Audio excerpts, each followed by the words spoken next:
Welcome, what is up? Thank you for tuning back into the Chaos Lair. Of course, I'm Chris Chaos here with the Raw 411 for Raw Manchester. I love when they go across the pond. Those fans, because they don't get WWE, but a couple of times a year, 2, maybe 3 times. So I thoroughly enjoy it for them because, let's face it, Raw, like in my situation, coming as a fan standpoint, Raw comes to Memphis / Tupelo, Mississippi area where I'm at, 2 or 3 times a year. Usually it's 2, sometimes it's 3.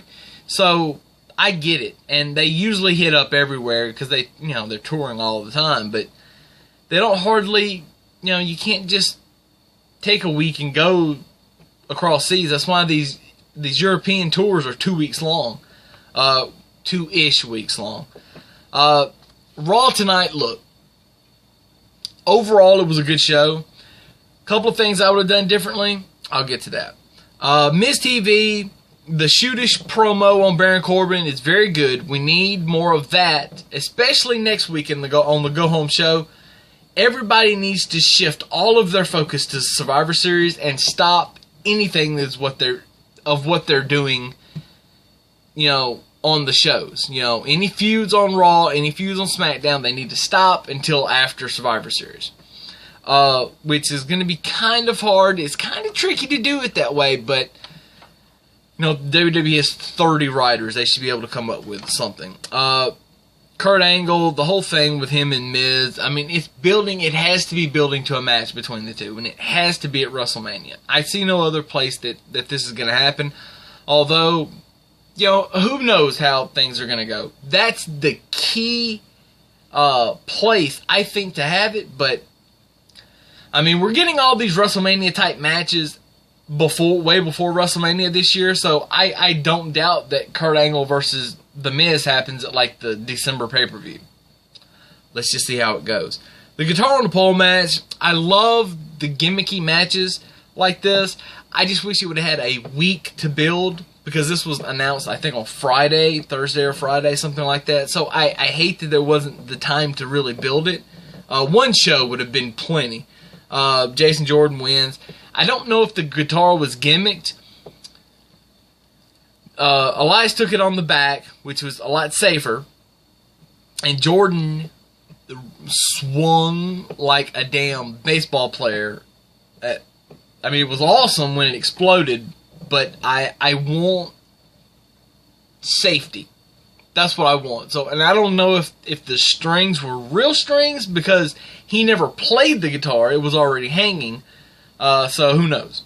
I hope, for his sake, though, that it was a gimmicked guitar. Asuka runs through it. I'm assuming it's a local jobber in the UK, Stacey Coates. And then Foxy adds Asuka to the match, or to Team Raw, for the match at Survivor Series. Joe sneak attacks Apollo Crews and Titus O'Neil before his match with Titus, which sucks. I wanted to see Titus wrestle. But then we get Samoa Joe versus Finn Balor after Joe issues an open challenge and Balor accepts. Great match. These two, I'm surprised it's taken this long for WWE to get into the swing of having these two wrestle. And now I don't know what's going on with Kane and Finn, but I just, what are we doing? Well, what are we doing? We start with Finn and Kane, and we do 2 weeks of that, and now that's just done, and all of a sudden Finn is in a thing with Joe, which will probably have a rematch next week before Survivor Series, and, after Survivor Series, Kane needs to have this big thing with Braun to send him off, because I'm getting the information that Kane is possibly going to win the mayoral race in Knox County, Tennessee. So, if Kane wins, he's got to go away. He's got to hang up the mask, and he's got to turn into Glenn, and he's got to put that aside. He can't still wrestle while he's doing this, or he shouldn't. I don't think he should. we'll see how things go. Crazier things have happened in the world of professional wrestling. Remember, Jesse Ventura was the governor, and he was a special guest referee and did a bunch of appearances before the SummerSlam pay-per-view in '99, and he also did the XFL thing. So let's just remember that, shall we? As I hear acorns falling off and landing on my shed outside. That's awful. Nia Jax and Alicia Fox versus Bayley and Sasha Banks was a good match. By the way, before that, Jason Jordan was added as the 5th member, and Joe and Balor were both added, so now we have all 5 members. Sasha taps out Foxy here, and then Foxy says, well, I need you on the team. So now we have the 4th member. Who's going to be number 5? Rumors and things going around. I mean, it should just be Bayley, but it was never really addressed.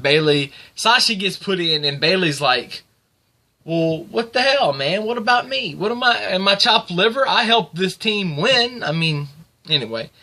And I do like the promo that Bayley cut saying, she was the one that led Team Raw last year. So that's very, very good. So then we go into the Braun versus Miz match, which, it wasn't really much of a match. It was mostly just Braun chasing the Miz around for a couple of minutes. Kane interferes. I don't like how Braun punks out Kane and then Kane just leaves.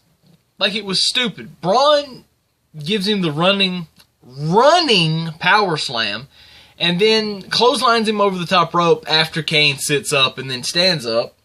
And then, so Kane's out, and then he just leaves. The Miz and Bo Dallas come in from behind and attack Braun, and Kane just leaves. Kane just walks out like, fuck this, I'm gone. I'm done. And just leaves. I mean, it's just funny to me. I hate it. They gotta have a blow-off match. They've got to. But I'm still waiting on a blow-off match between Kane and the Demon King. The Demon Kane versus the Demon King.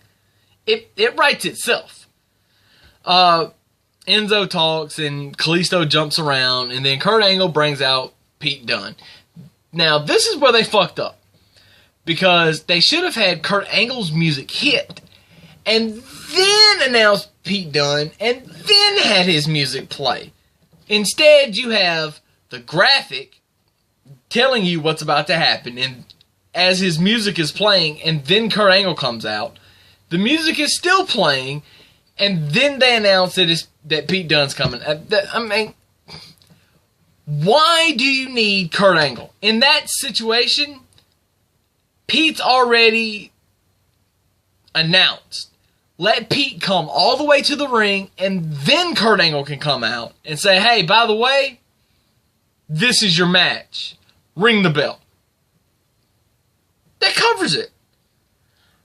I have no problem really with the finish. I would have liked to have seen Enzo win just because Enzo's actually on the road all the time with him, but it's a good win for Pete. I mean, it raises his stock, and being able to do it in front of his home country is even better. Now, the tag titles, great match. Great match. These 4 guys have some of the best chemistry I've seen in a long time. These guys could have... These are just like the New Day and the Usos. Just great chemistry, having great title matches. By the way, I feel like, and I'm going to call this, we get another match next week. Because of the ending, we get new champs once again next week. The Shield lost tonight because of the New Day's distraction. Next week we'll probably get the Shield, because I mean the Shield versus the Usos is the match that you need to have. That is the match that we need to go with. But what do you do with Roman Reigns? Roman's coming back. Maybe you do a Shield versus somebody else from SmackDown at Survivor Series. I don't know. We'll see. SmackDown Live tomorrow night should be interesting. Hey, But that's all I got for this episode. So until then, I'll see you guys tomorrow. Deuces. Chaos out.